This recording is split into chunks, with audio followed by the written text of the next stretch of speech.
Salam cerdas. Ibu, bapak, saudara-saudara yang saya hormati, sesi membaca cuitan saya di akun Awal Rizki dalam platform X atau Twitter kali ini membacakan 4 cuitan yang terhubung ya terkait dengan neraca jasa-jasa. Yang pertama saya tulis tanggal 23 Februari. Itu saya tulis begini, neraca jasa transportasi. Nah, jasa transportasi ini bagian dari neraca jasa-jasa. Neraca jasa-jasa itu 12 macam ya. Nah, ini bagian dari transaksi berjalan. Jadi disebut dengan neraca jasa transportasi ini merupakan bagian dari satu dari 12 macam neraca jasa. Pada 2024 alami defisit 8,84 miliar dolar setahun ya. Nah, defisit itu diperoleh dengan perhitungan membayar kepada pihak asing. Berarti Indonesia ini penduduk Indonesia, baik itu orang, perusahaan, ataupun lembaga, negara juga termasuk penduduk badan hukum ya, itu membayar kepada pihak asing sebesar 14,33 miliar. Jasa transportasi ya. Nah, tetapi pada saat yang bersamaan, Indonesia kan juga memiliki produksi yang terkait dengan pemberian jasa transportasi, kapal maupun pesawat terbang ya. Itu kita menerima dari asing sebesar 5,49 miliar dolar. Nah, seperti biasanya saya beri lampiran dengan grafik itu, yang orange menunjukkan kita membayar, yang biru menunjukkan kita menerima, yang garis itu menunjukkan selisihnya. Jadi kita selalu mengalami defisit ya, kalau dilihat gambar itu kan kelihatan. Kita selalu membayar lebih banyak.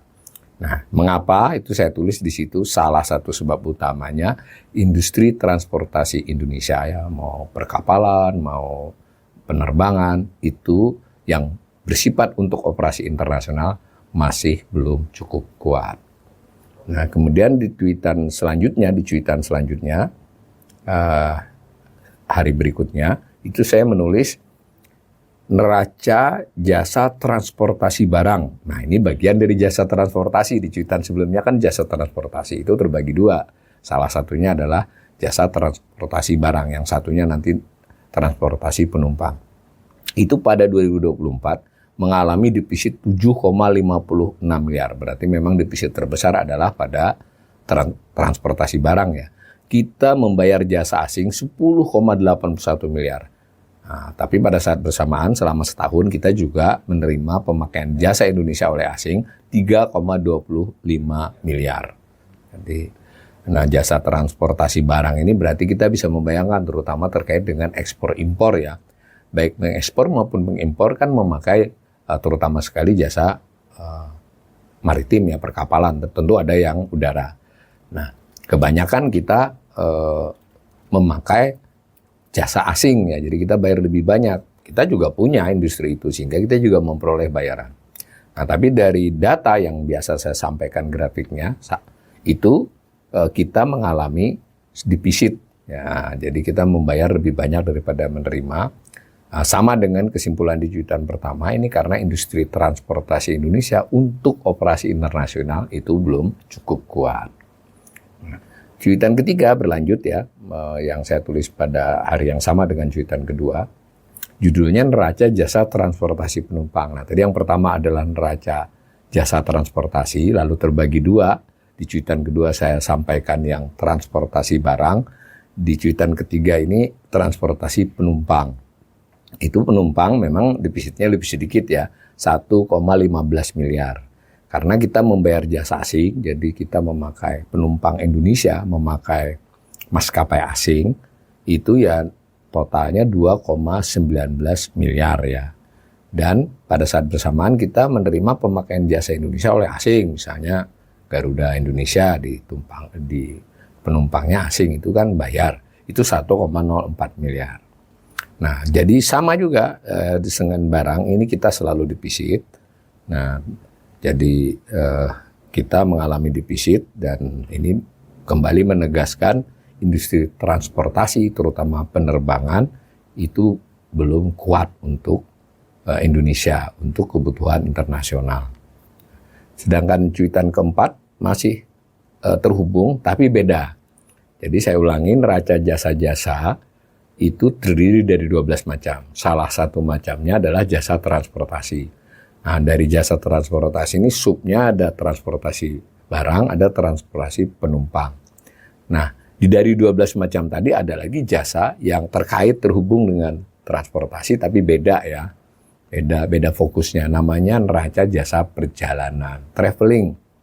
Jadi kalau penduduk asing datang ke Indonesia, ya bayar pesawatnya dibedakan, tapi ketika dia sudah berada di wilayah Indonesia, misalnya dia di Bali kah, di Bandung kah, di Danau Toba kah, atau di Papua gitu ya, itu mereka mengeluarkan belanja kan itu dicatat sebagai mereka membayar kepada Indonesia. Jadi penerimaan dari sisi Indonesia, pariwisata lah gampangannya yang paling dekat dengan ini. Tapi ini dari sisi pencatatan transaksinya. Jadi berapa duit yang mereka keluarkan di Indonesia.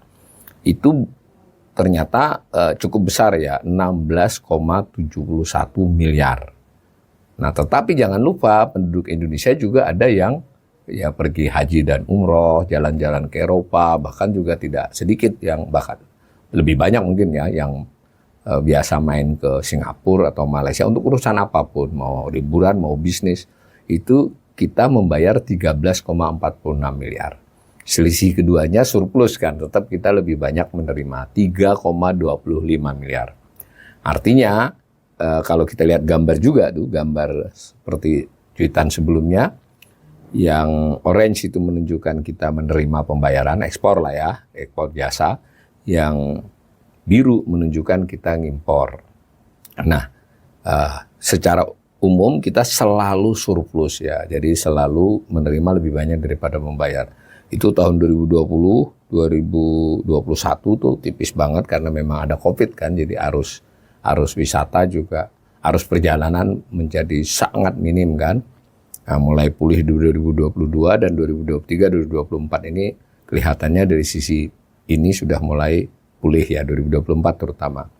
Nah, kita surplus sebanyak 3,25 miliar dolar ya.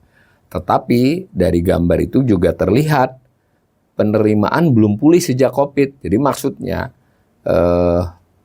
16,71 miliar di tahun 2024 itu masih lebih sedikit dibandingkan tahun 2019.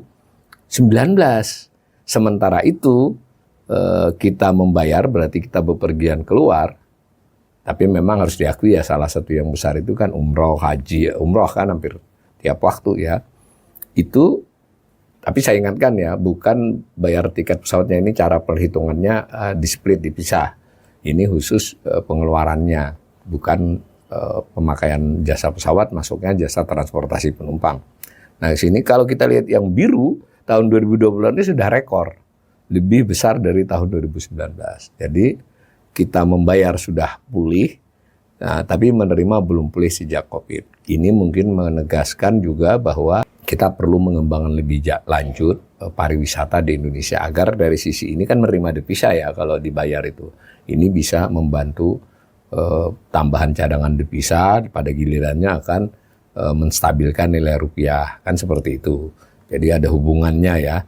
Tetapi kalau dikaitkan dengan 3 cuitan sebelumnya, itu jadi akan lebih optimal kalau kita memperbaiki transportasi, terutama kalau dalam kasus traveling ini terutama sekali adalah industri penerbangan kita, sehingga kita dapat double kan. Kalau memang pemakaian maskapai Indonesia oleh pihak asing, baik datang ataupun kembali, itu akan meningkatkan di neraca transportasi penumpang ya.